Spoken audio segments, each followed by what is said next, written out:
Hello વિદ્યાર્થીઓ, welcome to Aryan classes. Aryan ક્લાસીસમાં તમારા બધાનું હાર્દિક સ્વાગત કરું છું. વિદ્યાર્થીઓ, આજે આપણે ધોરણ 12 આર્ટ્સની અંદર તત્વજ્ઞાન વિષયમાં ચેપ્ટર 1ની આપણે ચર્ચા કરતા હતા. એમાં આપણે વિધાનપરક અચલ જોઈ ગયા હતા અને હવે આપણે વિધાનપરક પરિવર્તી વિશે સમજવાના છીએ.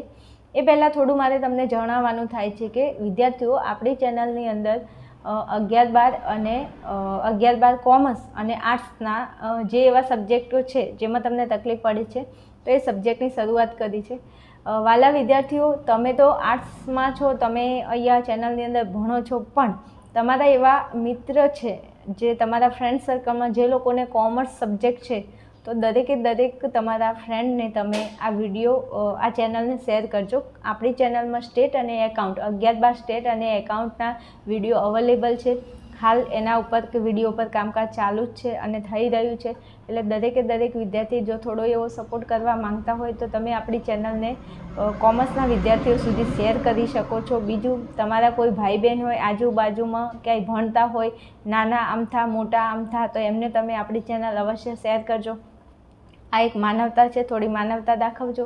કેમ કે તમારા માટે આટલી મહેનત કરીએ છીએ તો તમે પણ થોડી મહેનત કરીને એક પુણ્યનું કામ કરી શકો છો. ઓકે, ચલો વધારે વાત નથી કરવી. આજે આપણે વિધાનપરક પરિવર્તી વિશે અભ્યાસ કરીશું. બીજું, આ પ્રશ્ન તમને તફાવતમાં પણ પૂછાય છે અને આમ પણ આ ટૉપિક આવે છે તો આપણે ભણવો પડે, કારણ કે આના વગર આપણે બીજા પાછળના ચેપ્ટર ભણી ના શકીએ અને આપણને ખબર પણ ના પડે. ઓકે, ચલો, વિધાનપરક પરિવર્તી એટલે શું?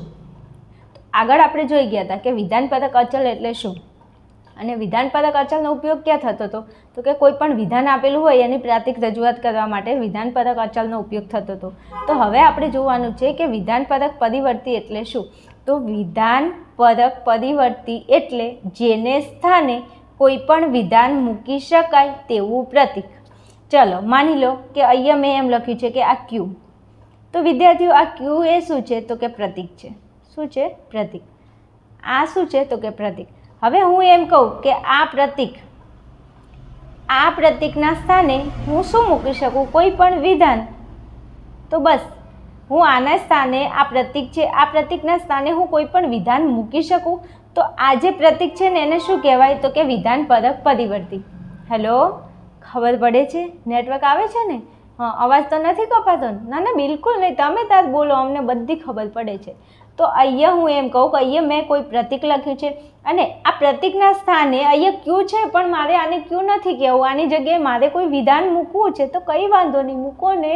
તો અહીંયા જે ક્યુ છે તો ક્યુને સ્થાને તમે કોઈ પણ વિધાન મૂકી શકો. તો આ જે પ્રતીક છે એને કહેવાય વિધાનપરક પરિવર્તી. ફરી સમજાવું વ્યાખ્યામાં જો, તો કે વિધાનપરક પરિવર્તી એટલે જેને સ્થાને, એટલે કે આને સ્થાને, જેને સ્થાને કોઈ પણ વિધાન શું કરી શકાય, મૂકી શકાય તેવું પ્રતીક. આ શું છે? પ્રતીક છે. અને આની જગ્યાએ હું કોઈ પણ શું મૂકી શકું, વિધાન મૂકી શકું. તો આ પ્રતીકને હું શું કહીશ, તો કે વિધાનપરક પરિવર્તી. ખબર પડે છે? તો કે હા પડે છે ને, કેમ નહીં? ફરી સમજાવું. વિધાનપરક પરિવર્તી એટલે જેને સ્થાને કોઈ પણ વિધાન, જેને સ્થાને કોઈ પણ વિધાન મૂકી શકાય તેવું પ્રતીક. અહીંયા હું ફરી લખી દઉં. અહીંયા આર છે ભાઈ, આ આર એક પ્રતીક છે. આ આર એ શું છે, તો કે એક પ્રતીક છે. અને આ આર, આ પ્રતીક એવું છે જેને સ્થાને હું શું મૂકી શકું, કોઈ પણ વિધાન મૂકી શકું.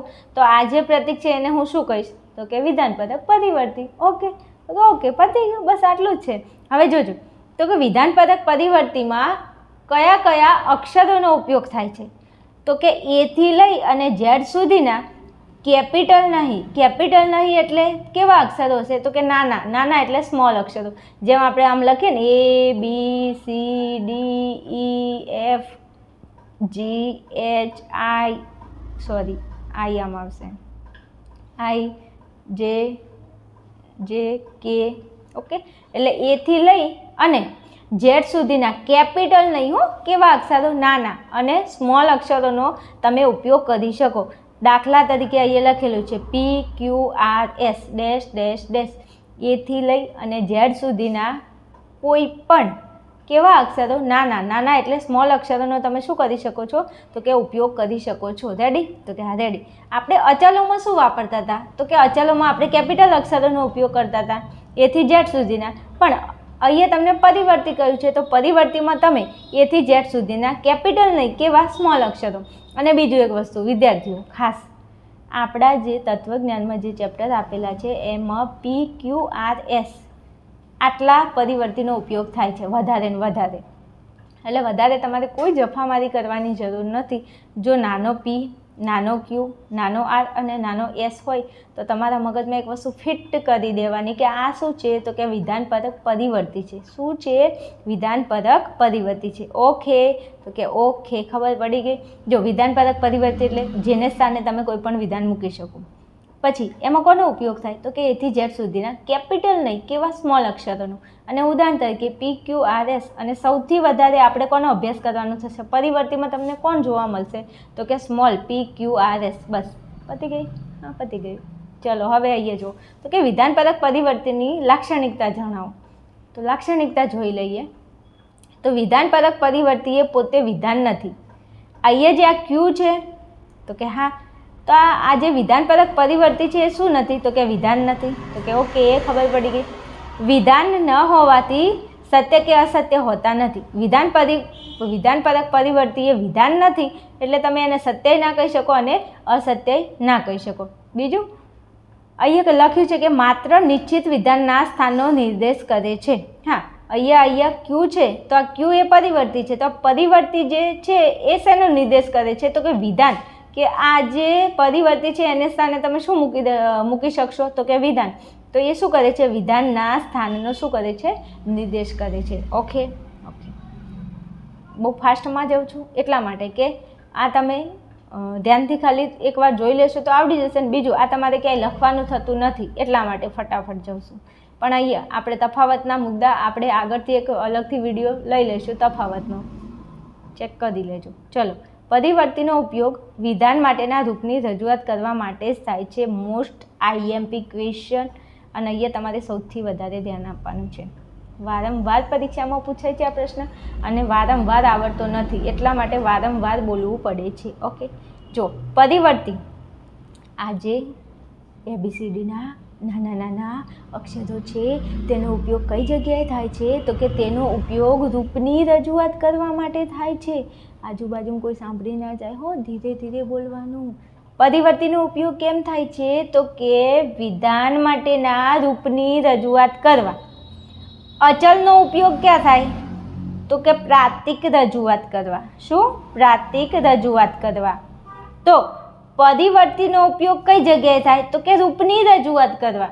અચલનો ઉપયોગ પ્રાતિક રજૂઆત કરવા, પરિવર્તીનો ઉપયોગ રૂપની રજૂઆત કરવા. આવશે બીજું ચેપ્ટર આવશે, ડોન્ટ વરી, આવશે એટલે ખ્યાલ આવી જશે. રેડી? હવે જો પરિવર્તીના સ્થાને ગમે તે વિધાન મૂકી શકાય. હા, એ બરાબર છે. તમને કોઈ પણ પરિવર્તી આપ્યું હોય તો એના સ્થાને તમને ગમે તે, તમને જેમ મજા આવે એમ, તમને જે ફાવે તે તમે વિધાન શું કરી શકો? તો કે મૂકી શકો છો. પરિવર્તીના સ્થાને તમે શું મૂકી શકો? તો કે વિધાન મૂકી શકો. અચલમાં શું હતું? વિધાન હતું. અને વિધાનની તમે શું કરતા હતા? પ્રાતિક રજૂઆત કરતા હતા. ખબર પડે છે? જરા ખબર પડતી હોય તો તમે મેચ્યોર વિદ્યાર્થીમાં આવો તો જરા કોમેન્ટમાં થોડું જણાવવાનું કે હા અમને ખબર પડે છે. તો બીજું કંઈ નહીં, મને એક ઉત્સાહ આવે કે વિદ્યાર્થીઓ ભણી રહ્યા છે, એમને કંઈક જરૂર છે વિડીયોની, એમને કંઈક ટોપિકની જરૂર છે, તો હું એના ઉપર અલગથી વિડીયો બનાવું. બસ એટલા માટે હું તમને કોમેન્ટની વાત કરું છું. અને વિડીયોને થોડો લાઇક બી કરજો જો પસંદ આવે તો. હવે આ એક તમે ખાસ મગજમાં નાખી દેજો કે પરિવર્તીનો ઉપયોગ ક્યાં થાય? તો કે રૂપની રજૂઆત કરવા. ઓકે, તો કે ઓકે. બીજું, એને સ્થાને કોઈ પણ વિધાન મૂકી શકાય. ચલો, દાખલા તરીકે અહીંયા મેં એક ઉદાહરણ લીધું છે. અહીંયા તમને આપ્યું છે નિષેધ P. હવે આ તો નિષેધ છે, આ કારક છે, એ આપણને ખબર છે. અહીંયા તમને P કીધો. ઓકે, તો P. હવે હું એમ કહું કે આ નાનો p છે, નાનો p એટલે સ્મોલ p. તો ભાઈ આને શું કહેવાય? તો કે આને પરિવર્તી કહેવાય. તો હાલ આપણે ઉપર જોઈ ગયા કે પરિવર્તીના સ્થાને તમે શું કરી શકો? તો કે કોઈ પણ વિધાન મૂકી શકો. તો આપણે P બરાબર XYZ વિધાન મૂકીએ તો આ P પરિવર્તી. Pના સ્થાને તમે શું મૂકી શકો? તો કે કોઈ પણ વિધાન મૂકી શકો. તો અહીંયા મેં આ P પરિવર્તી છે એના સ્થાને હું એક વિધાન મૂકવા માગું છું. તો કે કયું વિધાન? તો કે સુભાષ બાબુ જીવિત છે. ઓકે, આ P આ પરિવર્તી છે અને એના સ્થાને હું શું મૂકું છું? વિધાન. અને પરિવર્તીનો મતલબ શું થાય? કે જેના સ્થાને તમે શું મૂકી શકો? વિધાન મૂકી શકો.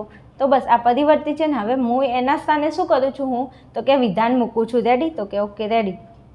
તો આ P પરિવર્તીના સ્થાને હું આ વિધાન મૂક્યું કે સુભાષ બાબુ જીવિત છે.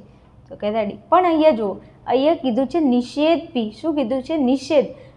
તો નિષેધ પીના રૂપમાં આપણે આ વિધાનને દર્શાવવું હોય તો નિષેધ, અહીંયા નિષેધ એ પ્રતીક છે પણ એના શબ્દ જૂથ આપણે વાપરવું પડે. તો એનું શબ્દનું જૂથ શું થાય? તો કે નથી.